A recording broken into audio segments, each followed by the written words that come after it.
Hello everyone, welcome to Tony Talks. Good morning, good afternoon, good evening, wherever you are watching me from. Thank you for tuning in. We appreciate you. Thank you for your comments. Thank you for your like. And if you're a new subscriber here, please don't forget to hit the subscribe button so that you don't miss out on our videos. Yes, let's dive into this. Today's video is good. Watch it right now. Thank you. Till I'll see you in my next video. Stay safe, stay blessed. I love you all. Bye.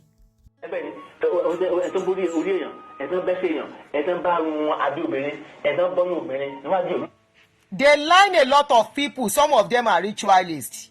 We cut woman head, woman brokos, woman punani, woman whatever. He said they line them up together and they put them along and line them up. Okay.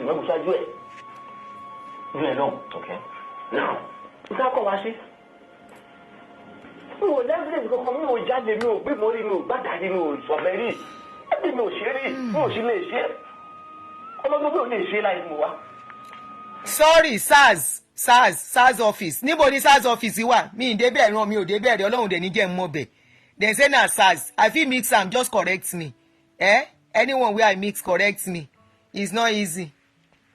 Ìjọba kó wá sí. Àwọn ọlọ́pàá tí wọ́n ti bọ́ wọ́n ọ̀tọ̀ lọ́wọ́ orí pọ̀yà. Wọ́n tó wá sí SARS wọ́n á lọ kó wọn. Woman no get brokos. Who get brokos na man? Abeg make una leave me o. I don dey tire. Ní sọ àwọn SARS kò sọ àti wá ìbọn ọ̀bẹ àdá àti wá. Ṣé rí ní kété tí mo ti. Okay, PWD bus stop. I don't know where it is. Níbẹ̀ mo tọ̀ sí ara níbẹ̀. As they line us up with criminal, na so I begin peace for body. If you never reach where fear dey, you no go know wetin dem dey call fear. As a man, he saying see wetin dem dey call fear, and instantly he begin to pee wee for body. As a 50-something-year-old man, he saying begin wee for body. Ìtọ̀ ìgbẹ̀yìn mo tọ̀ níbi kò síbẹ̀ níbi mo àgbàmúlẹ̀ sí. I wee where dem say make we sit down put. This last.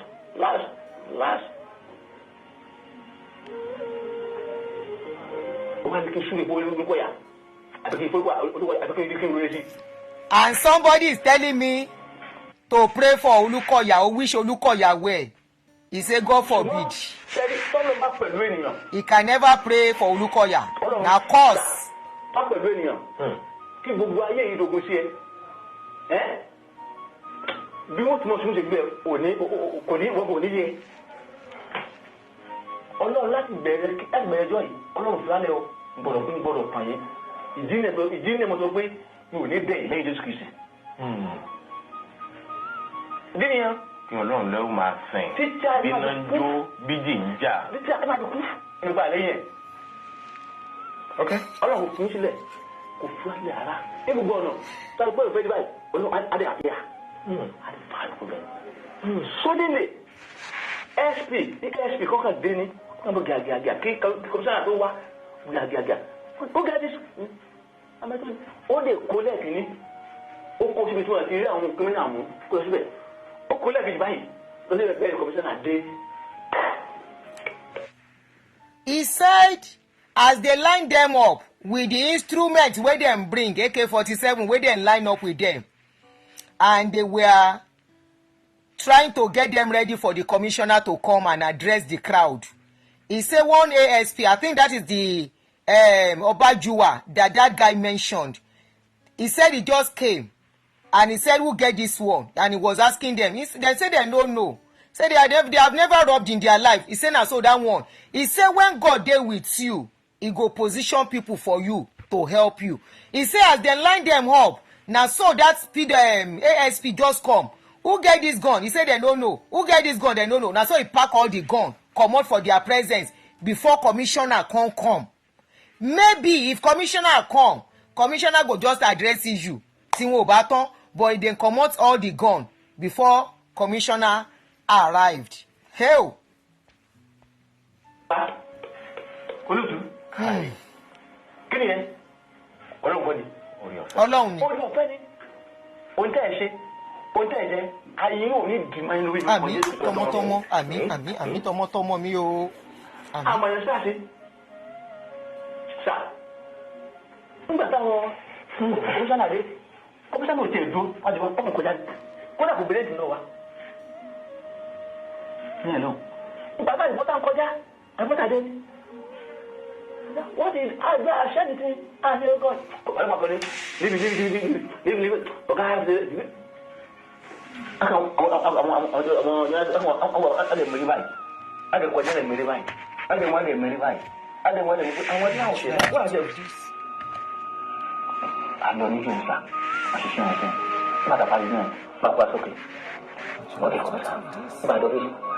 Okay,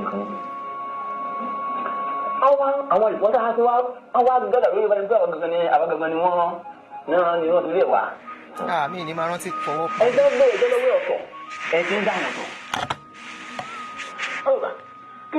He said at this point, before commissioner came, the reporters are already there. He said the reporters now focus on them like they were the only one in that group that they put down. So which shows that probably those reporters were paid to go and cover their faces for a purpose, according to what he's saying. I'm just expanding it. Àwọn ọlọ́pàá tó pàdé wá àwọn ló ń dáhùn. Èmi tí mi ò jáde secondary. Ọlọ́pàá ní ṣẹ́lẹ̀ bàbá yìí. Ó ní ẹ̀ǹdì lọ́wọ́. He said the reporters that came, instead of them asking them questions, now police, then they ask questions. He said instead of them asking them questions, the reporters, so that they can talk their own, he said now police, then they talk to. He said him when no go school. Now so Olopa tell them, say, him go school. MD master ni o. Ẹ̀kejì ló ti wá ilé yìí o. Àwọn ló sọ̀rọ̀ ẹjọ́ wọn bẹ̀rẹ̀ nínú ẹ̀jẹ̀ àwọn ló sọ̀rọ̀.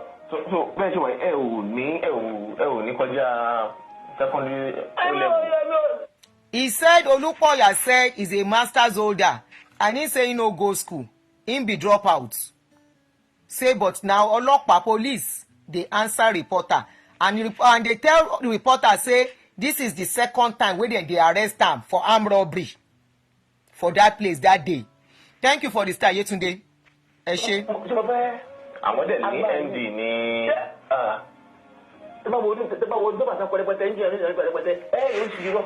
This is the paper.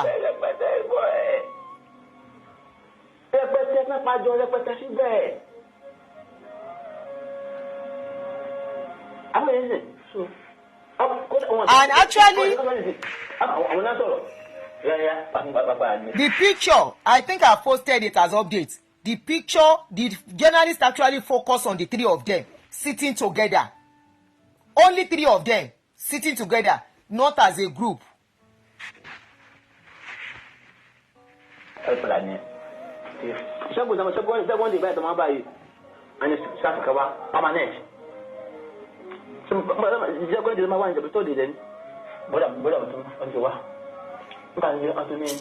is end of the road.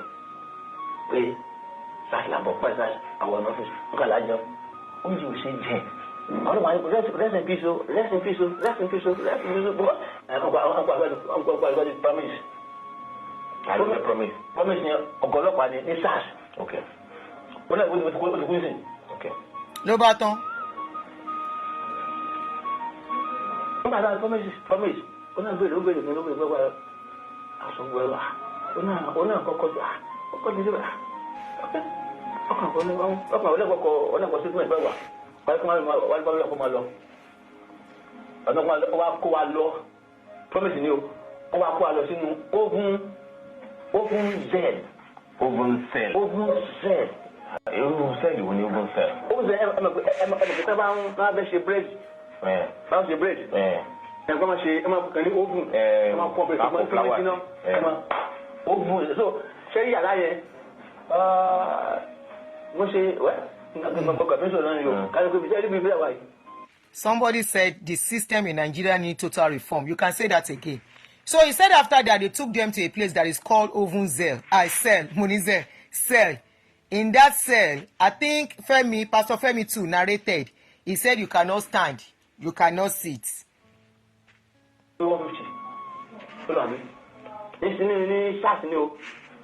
Now, naked. Oh. Naked.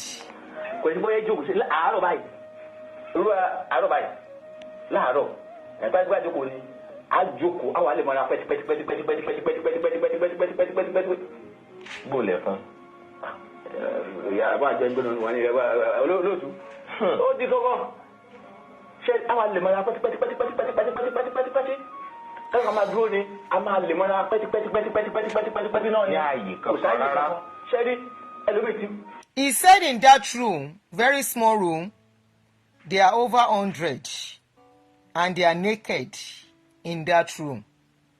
And they have to stick, because the place is, they are choked. They were choked inside the room.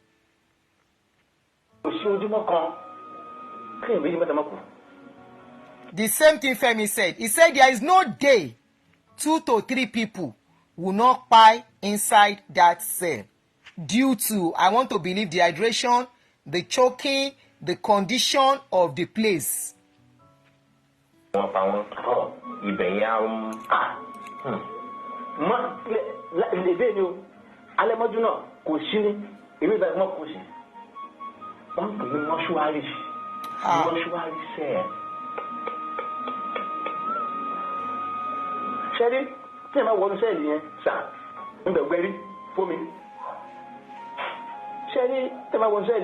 Sorry, I have to pause. Somebody said that your Tunde Richards court case came out good. You see the power of social media.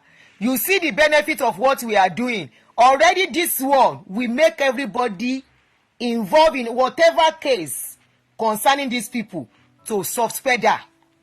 You see the power of social media? We never start. And some of you will come and bully people like us. You don't know if we are going to save your family from doing this thing. And you, Emma Yembu, and you can supporting one. I'll do follow up on that. I'll catch up with that story later. Richard's story. I will catch up with it. Before 2 or 3 days,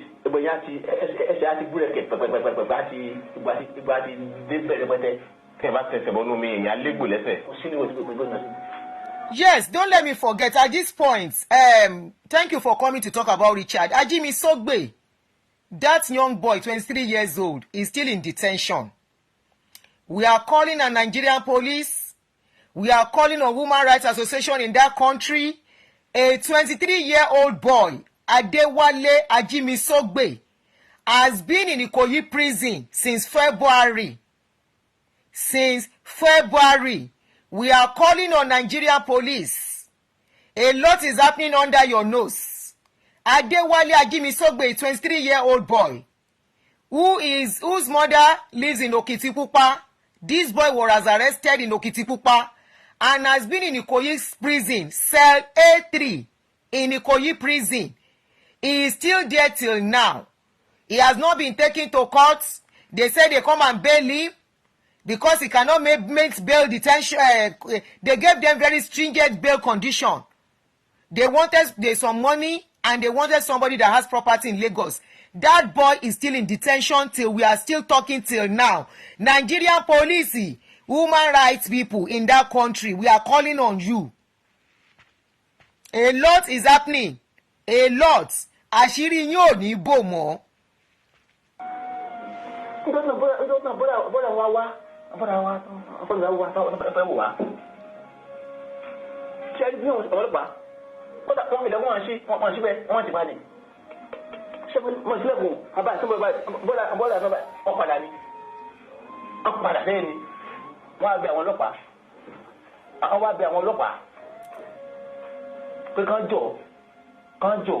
Wọ́n bá wọn kó wa jáde kúrò níbẹ̀ yẹn.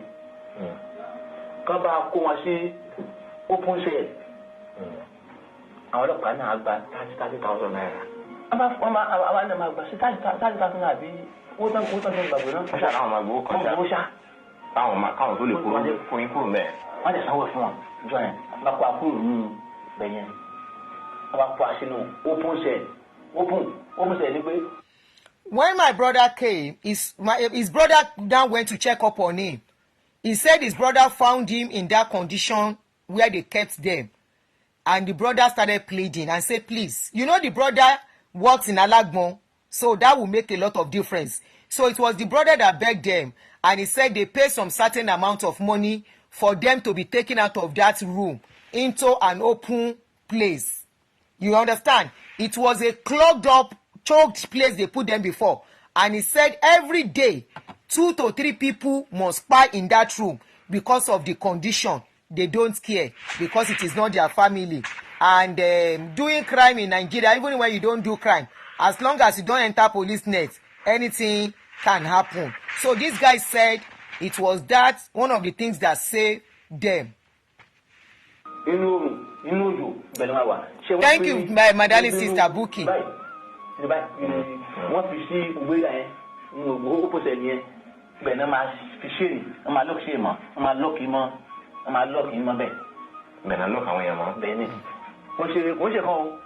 Okay, wọ́n ti fi leg chain sí ẹsẹ̀ ẹni tó máa fi òkè wọ́n wá ní lọ́ọ̀kẹ̀ mọ́. Ẹ̀yìn ẹ̀pọ̀ náà ti máa ń bẹ̀yẹ̀ o. Okay. Ó yẹ ẹ́ sìn. Then ká ní pé ẹ̀yin mẹ́ta wọ́n máa so yín papọ̀ pẹ̀lú ṣéènì. Oh. Ó yẹ ẹ́ sìn, wọ́n á so yín papọ̀. The same thing Femi said. Wọ́n kíní wọ́n tó bàjẹ́ kábàkó sí ẹ̀fẹ́. So ẹ̀kọ́jọ́. àbọ̀ yẹn sìn. Hey. Ó lágbára. Bẹ́ẹ̀ náà sọ wà bẹ́ẹ̀ náà pa sí. Ọ̀dọ́ pa síbẹ̀ à ń lọ pé 3 months Gàjí. Ẹ ti kọ́kọ́ lóṣù mẹ́ta ní Sabo police station. Ní Sabo oṣù mẹ́ta. Nígbà tẹ́ fún wa dé SARS. I'm going to 3 months again. Ẹ ti lò more than 2 months. Okay. Olóòtú. Wọ́n sọ pé Gàjí ọ̀gá ọlọ́pàá ló wà ní sáàkì báyìí as head of crime fight at Lagos State. Okay. Ọba àti òfin gbàtà gbàtà ọ́fíìsì èmi di first person lọ́kọ̀ wọ ọ́fíìsì wọ́n ti káwọn sá ọmọ ọkùnrin ní màdìwúre ó dúró báyìí ó kú báyìí ó ní wà tí ló dé ẹ fẹ́ ja chọ́ọ̀ṣì ló lè jọ Ọlọ́run mo ní àjálẹ ó àjálẹ. He said at this point they transfer them to a room, another open place. He said that open place they will chain like 3 of them together and still chain them to a chain that is on the ground. Remember Femi mentioning that if you have to go and pee, 3 of you will go together. That if you come back, sleep, they catch you. And the next person wants to go and pee or wee. Now so you go stand up again. So there was no rest. He said they were in that room until they transferred another Oga from Maduguri to the place.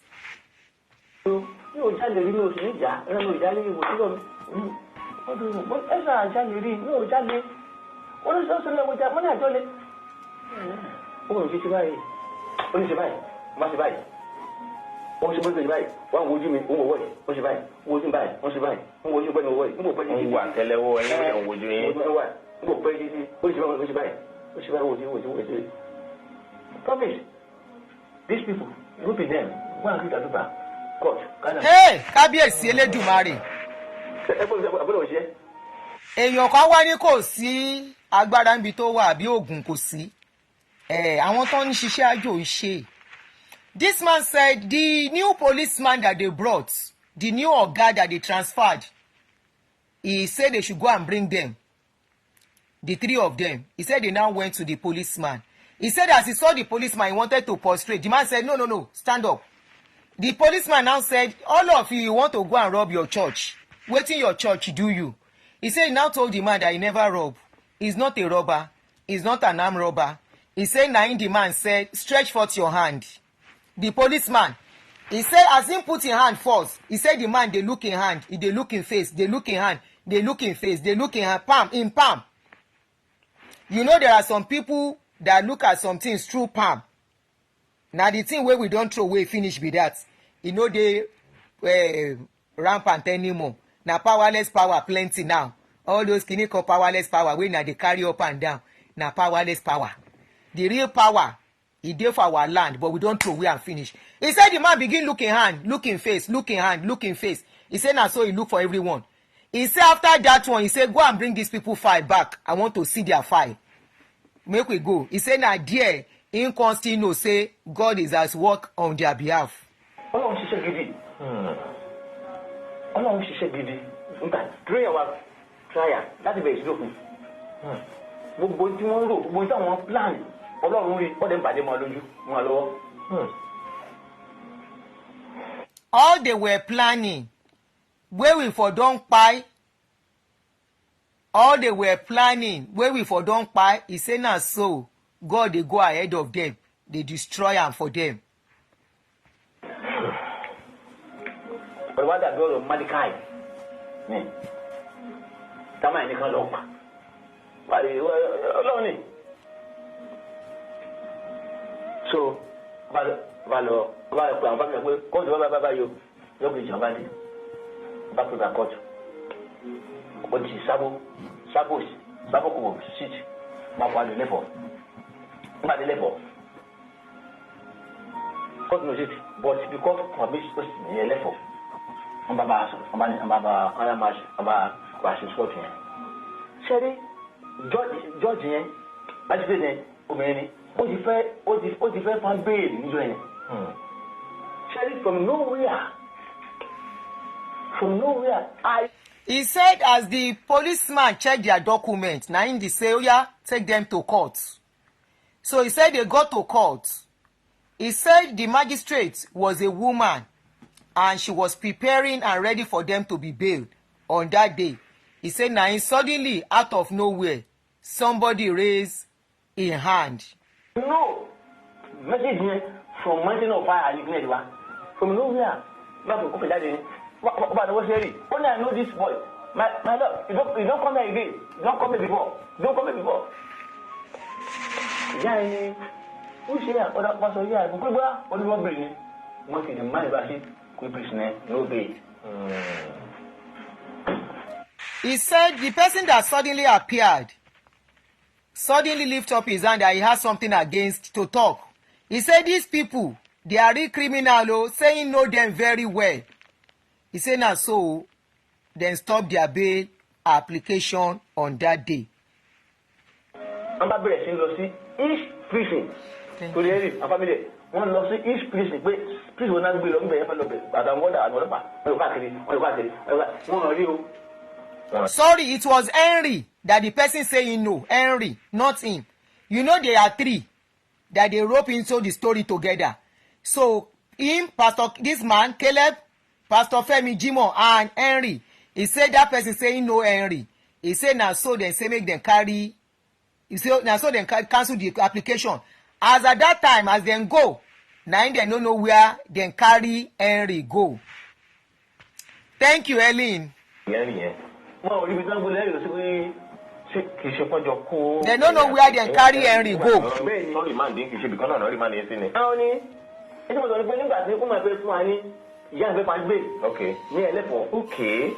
Okay. Went from nowhere. From nowhere. And the cost of my lord, I know this. But you don't come here, you don't come before.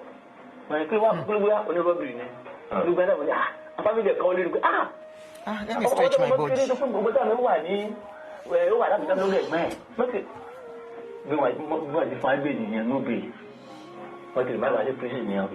Okay. So one way. One kind of prison. Find out. Okay. Come on, Scott. You. So too much people want power money. Okay. More, Henry more. You know that. Prison. Yes. Prison. For good. That was how they were returned back to prison again. Yes. Okay. Why for me? Yeah, Winker. Yeah. Prosecution meaning 21st January 2008. January. Ní November 23 ọdún yẹn ọmọbìnrin tó pẹ̀ jẹ́ blessing wọn náà fún ìsànlẹ̀ òkú. The year I was arrested, he said he was arrested in January.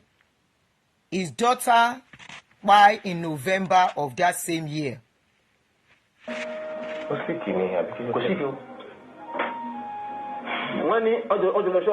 Okay. Church, from church, only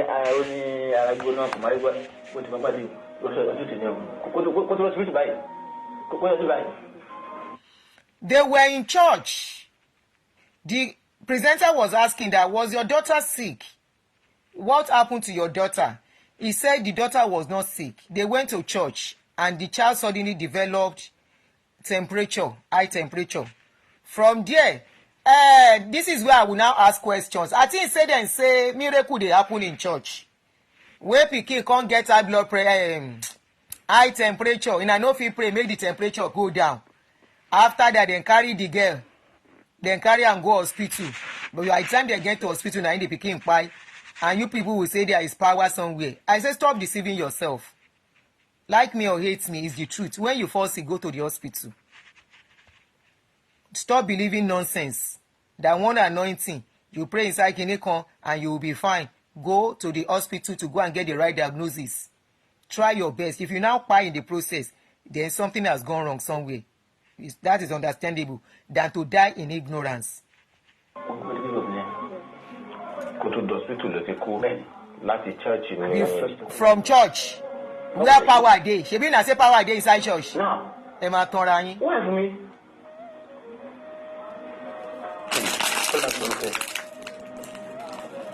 Àwọn náà ti kú.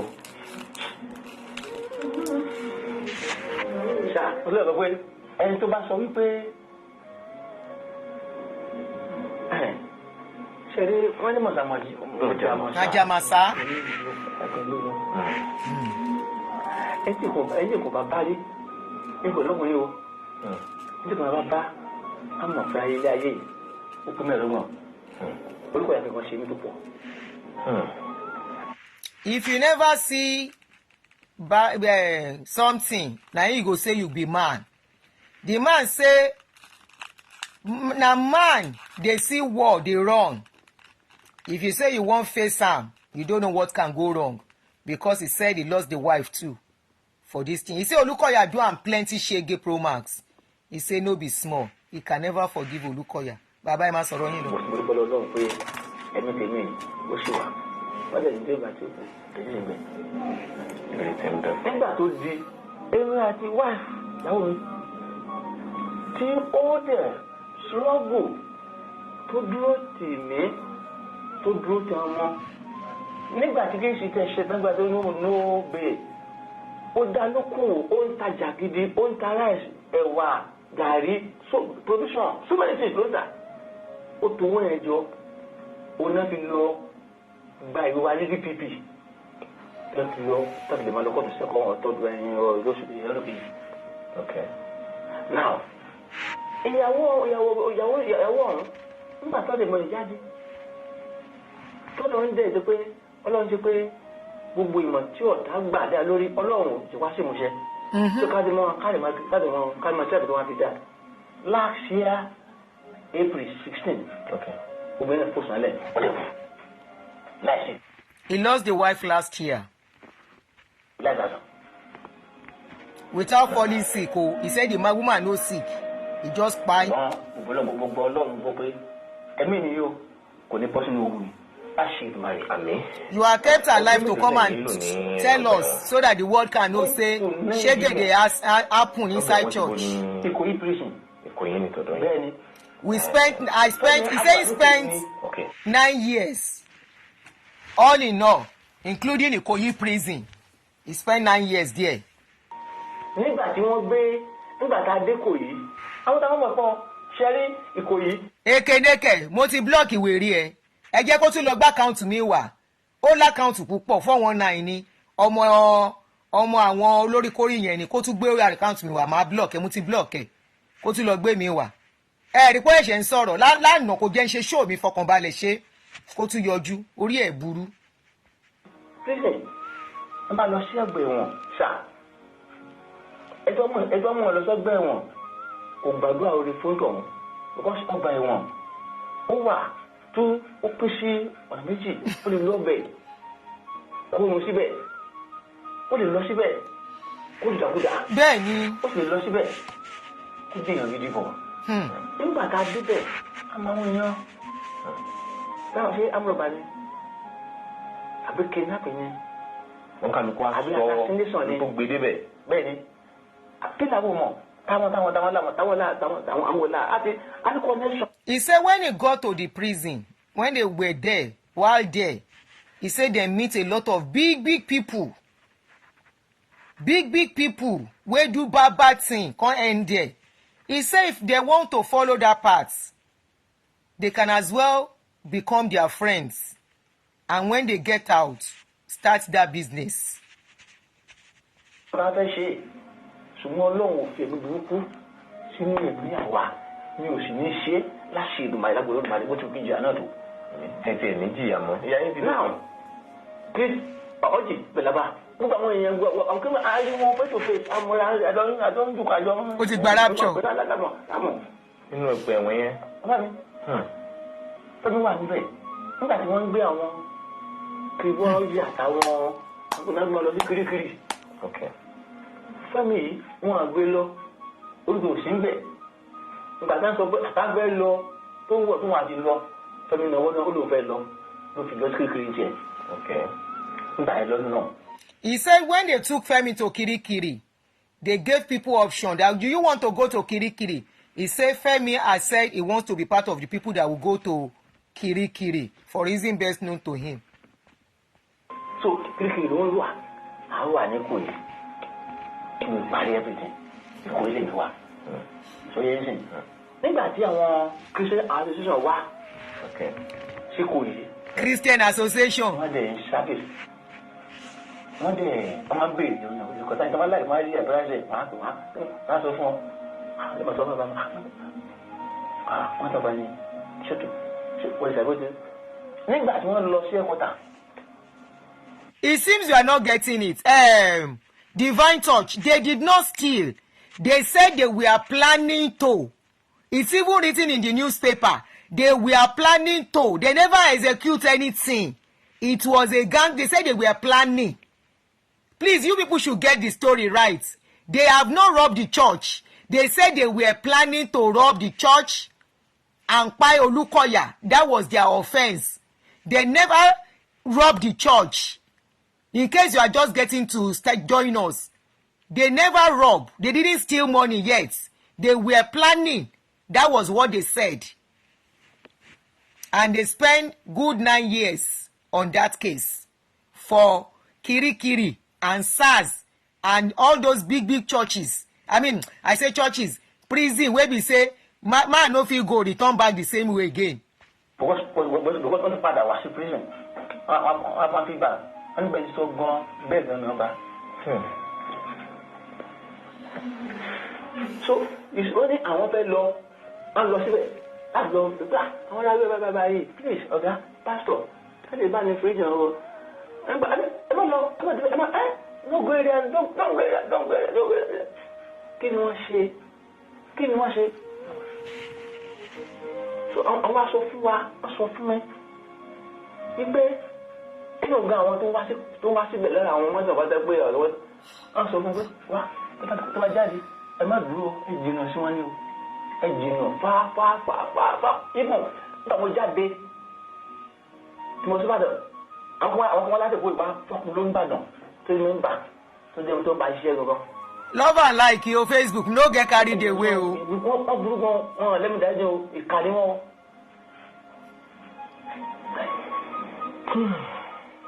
So, Olóòtú. He said they no get forgiveness mind o. People wey dey preach mercy and forgiveness for you. He say they no get forgiveness mind. They no dey forgive anybody. Nígbà tí a ṣe gbogbo àwọn tó tá a lè bẹ̀rẹ̀ kóòtù lọ nígbà tó bẹ̀rẹ̀ kóòtù níwájú Justice Williams ní Lagos High Court. Ọlọ́run tó tó rẹ o.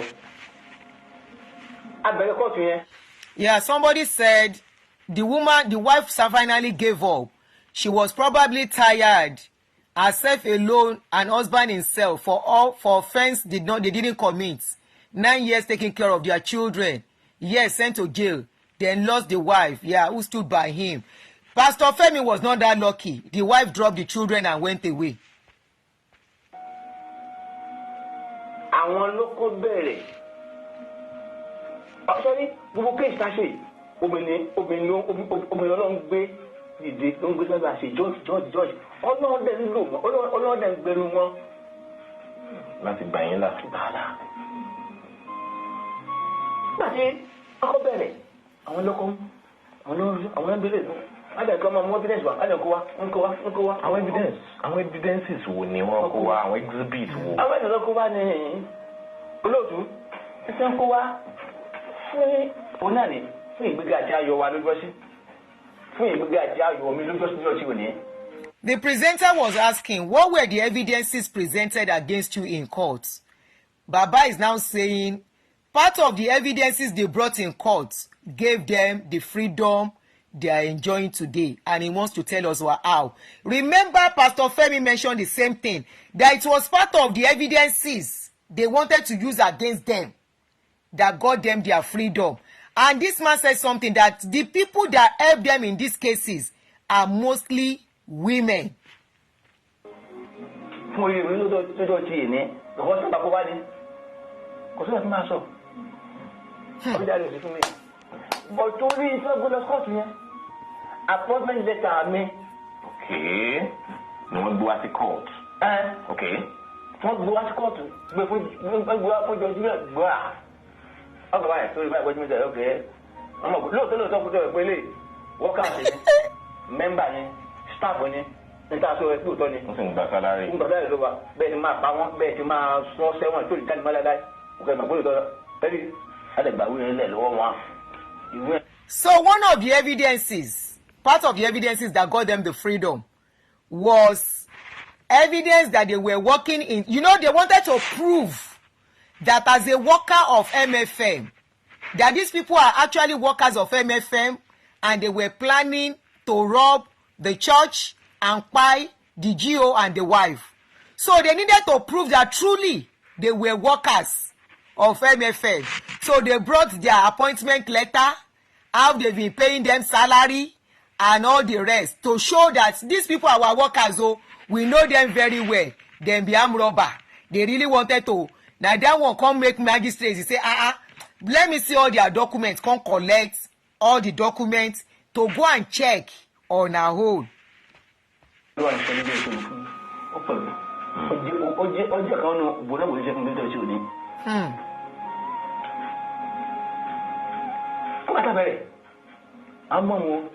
Business oríṣiríṣi lọ́ọ̀yà tá a gbà nígbà yẹn Táíwò nígbà tí Fẹ́mi rí i pé. We are about to round up. ó gbà bọ̀dẹ̀ fóun ó yẹra onígbọ́lọ́wọ́já my lord this man mi kò lọ́ọ̀yà mọ́ ẹ̀yìn gbà ó bẹ̀rẹ̀ ọ́nìkìdì ó dì ní pé ó lóun ọkùnrin ò tún pẹ̀lú ẹ̀ mọ́ yóò di lọ́ọ̀yà tó ẹ̀ lò pọ̀ ó ní báyìí ní nàìjíríà wọn mú lọ́ọ̀yà wá. Ọba láàánú. lọ́yà gẹ̀rẹ́ yìí ṣe fẹ́ nìkan lọ́wọ́ ẹni ọ̀fẹ́ mi ń ṣe ọmọdọ̀ fún tòun nínú prison lọ́wọ́ ẹni. So ẹgbẹ́ iṣẹ́ fún yẹn lọ́wọ́ yẹn olówó nìyẹn ọ̀gá àṣẹlẹ́ ni àti ó sọ everything tó sọ gbogbo ìpè fún máa gbẹ̀yìn wọ́n. Femi just told us that he met a Sele man in the prison. He never told us actually the Sele man was there with them. He said he was there. He said Femi was working for that man in that prison. Say inside prison, then get oga, then get somebody where they very rich and connected. If the police catch him, he go get people where go they work for him inside the church, inside the prison. So Femi was working for that man inside that prison as a employee kind of. That was the man that now got them a lawyer. The lawyer they got them through the church, because that is the people they know. They said that one was compromising the justice and making things worse for them. So Femi said, I don't want you again, until he told this Sele man the celeb pastor his story that see what I am going through, see what happened to me.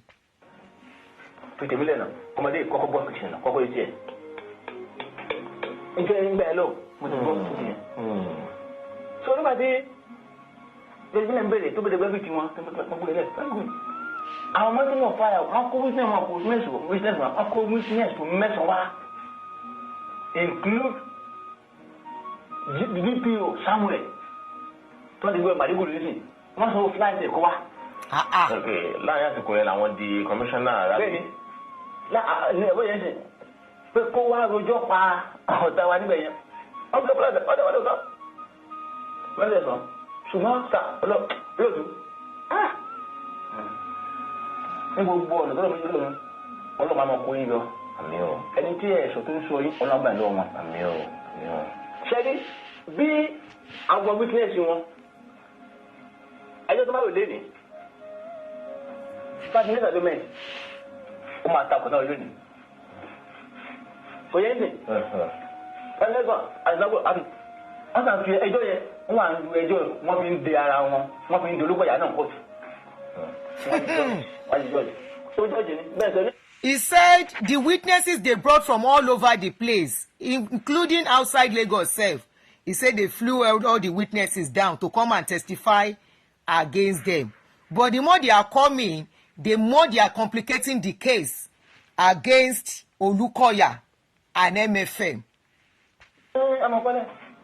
Gbogbo wọn ro tí wọ́n fún pátá ṣe fi ṣe tán wọ́n wà lá ọgbọ́n kan ti wá olóòtú láti ìbẹ̀rẹ̀ dídò ògbìn nítorí àtọ̀ sí tọ́ba ti gbìn ní lẹ́bi gbogbo àpáta bàbá tó fà láyé ìdíkò wò ní ìsìn bẹ́ẹ̀. end of the day nígbà tí ọlọ́run máa ṣe àánú tó bá parí everything June 16 June 1st 2016 judgment ọlọ́run dẹ̀ lu Justice Williams. The same Justice Williams. ọlọ́run lò fún wa. ní gbogbo tó ń lọ wà. ibikíbi tó bá wà àwọn ọmọ àmọ́ pàdé aláàánú. There are good judges and there are good judges. Kóríwá má takò wá. Imagine how they've been truncating the case only for this woman to come and be a savior for them and say bring their file. Let me go and check it by myself. And they were thinking they were still working. Oh yeah? Ó lù fún wa, ó sì bẹ́ẹ̀ yọ ẹ́, ó tú wa sílẹ̀ pàpàtà pé ó tú wa sílẹ̀ àkútẹ̀. That's nothing, no evidence. Ó lè discharge wa àkútẹ̀. Discharged and acquitted. On the 1st June 16 nínú òjò. Òjò ìtura. Ọlọ́run mọ̀ ṣe sẹ́ńgbẹ̀sà bẹ́ẹ̀ ni pé mo ní bílíọ̀nù láti Èkó láti fi ní. Freedom. Mo rìn lọ sọ́bìsì wọ́n. Freedom.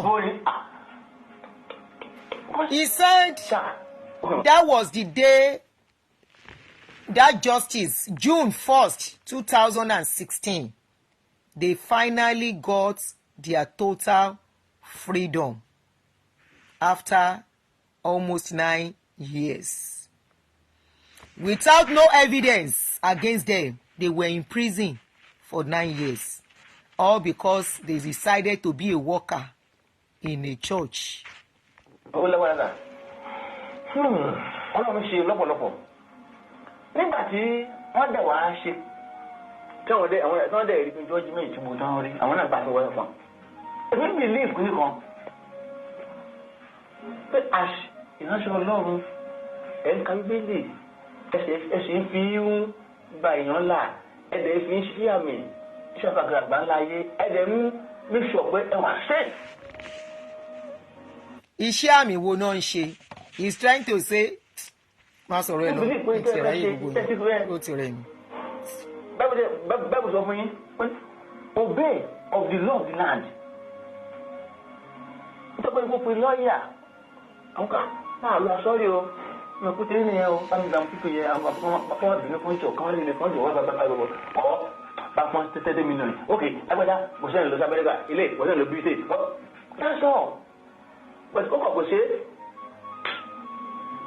àdéhùn nígbà tí wàá di second month nàbọ àṣọbìsì lọ́yà gbà àwọn aráàlú yìí ò sọ̀rọ̀ ó sì sọ̀rọ̀ kó ó lè tó máa láìsàn. They were asked to pay compensation to these people, to compensate them their salary throughout when they were locked up, and I think for damages too. They refused. That is the current situation on ground. That lawyer Pírì, I will quickly play lawyer Píri's video now and talk briefly about it. That their lawyer Pírì, in fact, that is look self. Kílẹ̀ tí gbogbo yín máa ń jọra yín bẹ́ẹ̀ yẹn, why all of una dey always resemble una self? We be like. Bàbá ẹ̀ wá láti wọn wá dá padà fún lọ́yà pé àwọn ò máa rí rárá. Àwọn ò máa rí rárá pé kí lọ́yà wọ́n tẹ̀ wá ní dáadáa. Báwọn tẹ̀ máa rí rárá pé. They said when they now went back to court to go and fight for their benefit and all that, the compensation, MFM say they don't know them, they've never seen them in their life. Moro pa o MFM, if it is true, because your lawyer has come out, we will play the lawyer's voice note. So the man said they don't know them. Èèyàn kan parọ́ nínú ẹ̀yin méjèèjì, either they or they, because lawyers have found that they know them. Then ṣé wọ́n fẹ́ jalè lóòótọ́? Is it true that they want to rob or attempted robber? So attempted robbery, I landed them in 9 years. Ọ̀rọ̀ yìí, this thing cannot be swept like that.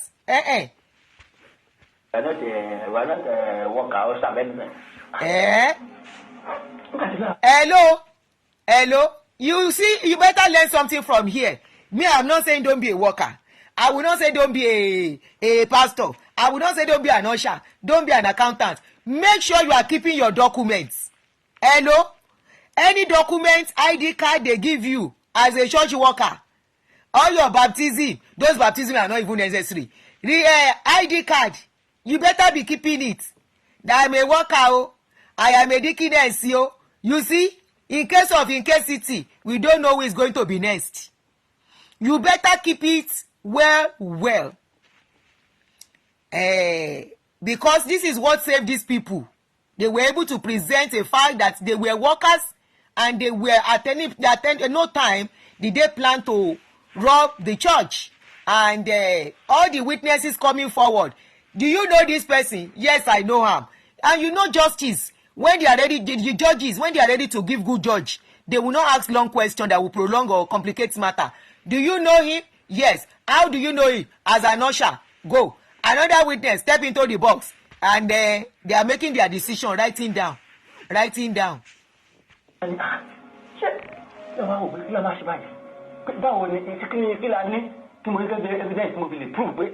MF, yes. He wants to show his proof that he's a worker.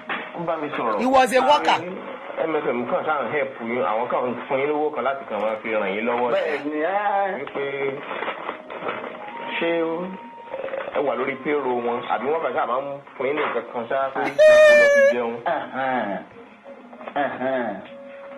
This is National Industrial High Court, Criminal High Court, Industrial.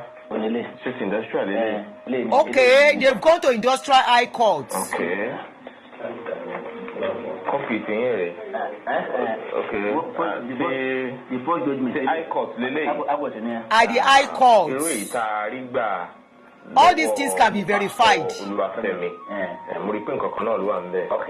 And our signature kan náà ni Bambe. Balógun okay. Same thing. Tí ó wà nínú ti same thing. Yẹn náà la Bambi báyìí. Nínú ṣọ́ọ̀ṣì dárò. Ilé ni National Industrial High Court.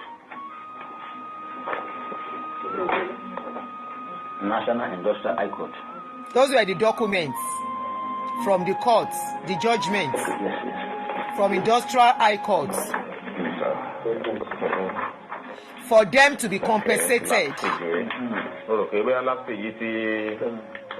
Pastor Oluwafemi ti wo ti jadanu. Honorable Justice Baka.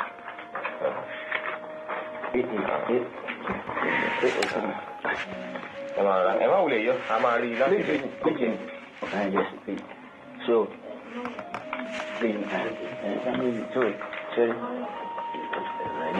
so one ilé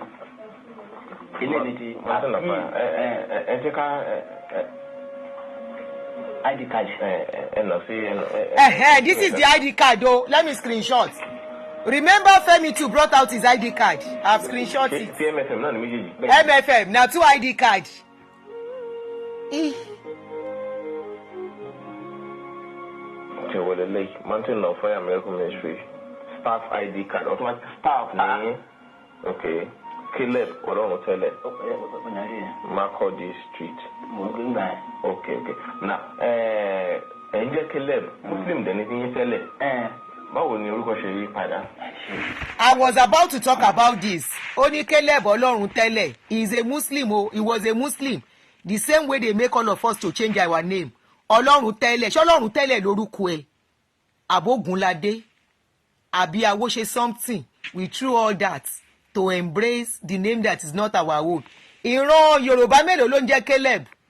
How many Yoruba man from our ancestor? Igbo man, Hausa man, wey dey bear Caleb. Na Oyinbo dey bear Caleb. Oyinbo no adopt our own name. We dey adopt their own name. And the name wey be Jew name, Hebrew name wey no concern us. Yeah, ala ni problem, big one. What was you? Then, look about the money.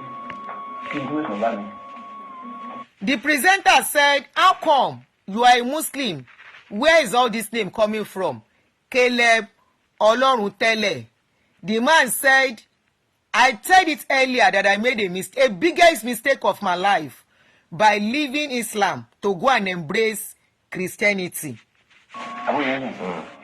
Church, Obadari, born in Badon, Makola, so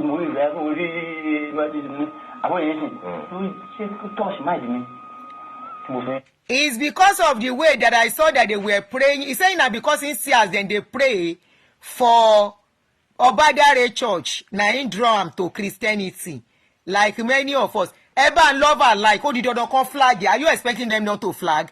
This is an eye-opener messages. I mean, video. Whereby many people that think because Muslim know they gather plenty people, they will think by sleeping in your room whether God know they answer you. A lot of people today we are getting to know that you don't even have to go to either mosque or church for you to be okay. Go and get work to do and use your head.